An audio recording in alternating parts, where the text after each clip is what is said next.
Reggie Jackson struck out 2,600 times in his career, the most in the history of baseball. But you don't hear about the strikeouts. People remember the home runs. Fall forward.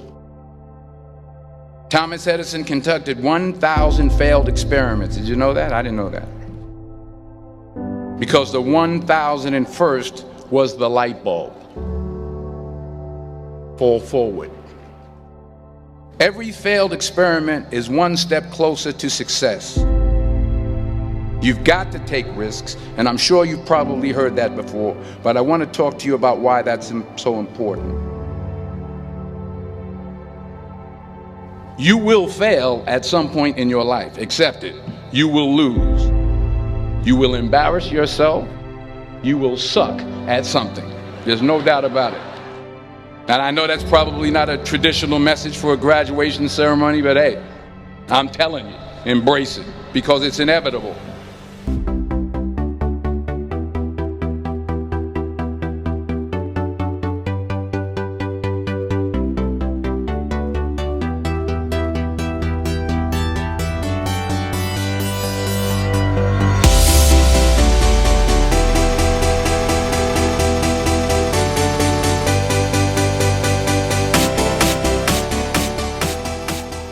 When it comes to motivation, there are two basic types. Extrinsic motivation has to do with performance goals where recognition is coming from some kind of outside force. Have you ever rewarded yourself with food? Studied to get the grade? Practiced to get the trophy? Or worked hard for the pay? That's extrinsic motivation, doing it for the stuff. But we know this stuff only lasts so long, which is why it really only works for simple tasks. Which is where intrinsic motivation comes in. Intrinsic motivation doesn't come from tangible stuff that you can touch and take. Intrinsic motivation has to do with doing stuff because you want to learn a new skill, because you have a thirst for knowledge. But we understand that tapping into intrinsic motivation, especially in an academic setting, can be difficult, but once you do, you will reap the benefits. Here's a few tips. Make connections between subjects and your larger personal goals. Change the way you think. Get rid of the negative and start thinking positive. Instead of thinking, I need to get this grade, think, I want to do better than I did last time. Reflect on your progress. Be proud of what you've already done. When you find a good source of motivation, your work will become more enjoyable, more creative, and higher quality.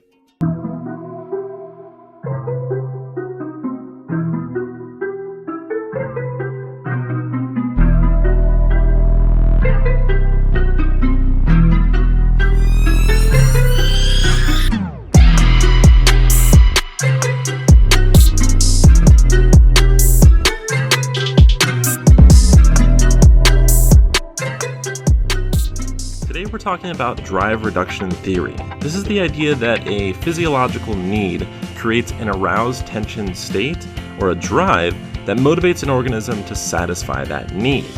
So we all have physiological needs, whether it's trying to get out of the heat, maybe we're hungry, or maybe we're just thirsty. And those create motivated states, or a drive, such as hunger or thirst.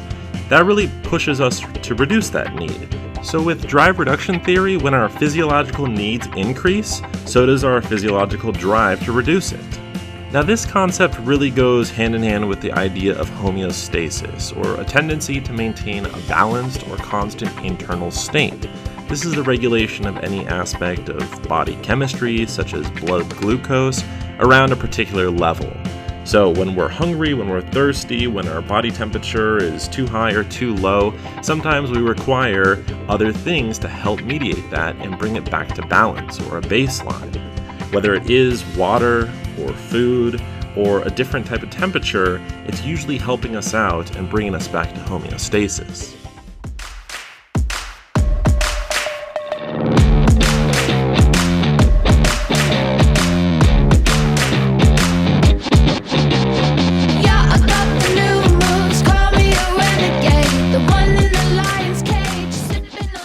Maslow's hierarchy of needs is a theory in psychology.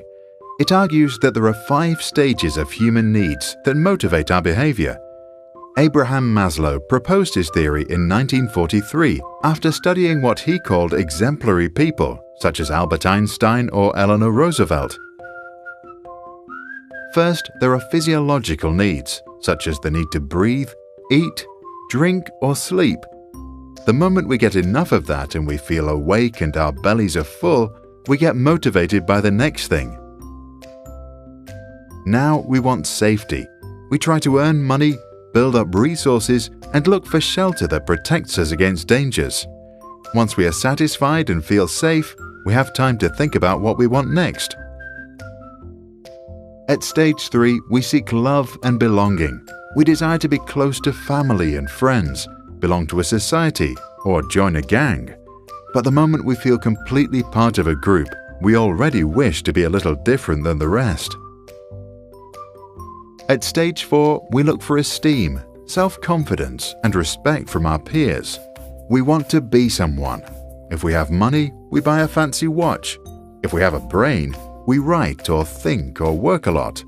Motivation to perform and compete is now at its highest.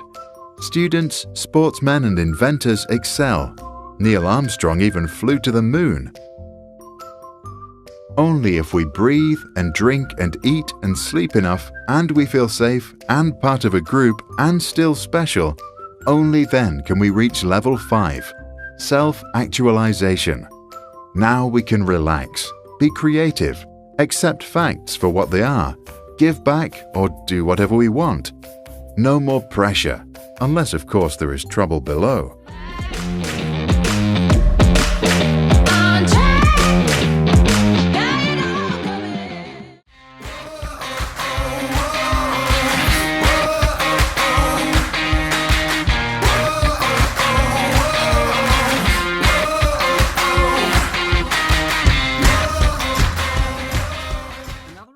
Part of the coaching process is understanding how to motivate individuals. Self-determination theory provides a framework to developing such motivation. Extrinsic and intrinsic motivation is the start of our understanding. Extrinsic motivation refers to being motivated by external means, whether it be for a reward, such as money or a trophy, or to stay out of trouble with authority, such as police, teachers, and parents. One example could be a child works hard at school not to learn, but to get a grade or to receive a sticker. An example in a football context would be a player is motivated by the status that goes with playing in a certain team. Intrinsic motivation is the voluntary engagement in activities for inherent enjoyment and pleasure. Further, the intrinsically motivated individual is internal in their quest. It becomes a personal quest to bettering themselves at a given activity. In 2000, Deci and Ryan shared self-determination theory with the world. It attempts to develop the intrinsically motivated individual by meeting 3 basic psychological needs. The first need is autonomy. Autonomy refers to the choice of control and freedom over behaviors. For example, in a football session, you might be running a 1v1 activity. So a simple way to allow autonomy is getting players to choose their opponents. A more complex example of autonomy may be setting up a system which allows players to choose the position they play. The second need is competence. This is a feeling of success, or at least the feeling that there is a possibility for success. There is as simple as making sure teams are even during training, or on a deeper level, it could mean that you create different challenges for different individuals within the same context. For example, you could be working on first touch, but the way an individual succeeds is different. One may get a point for scanning, while others may get points for taking their touch the opposite way to the defender. Finally, the third need is relatedness. Relationships are a powerful tool in motivating others, and it shouldn't be underestimated. Relatedness is a sense of belonging or connection with the team and coaches. An example of creating relatedness is as simple as shaking hands with each other at the end of a training session. Ultimately, what self-determination theory provides is a framework to guide the design so that you meet psychological needs to create intrinsically motivated individuals.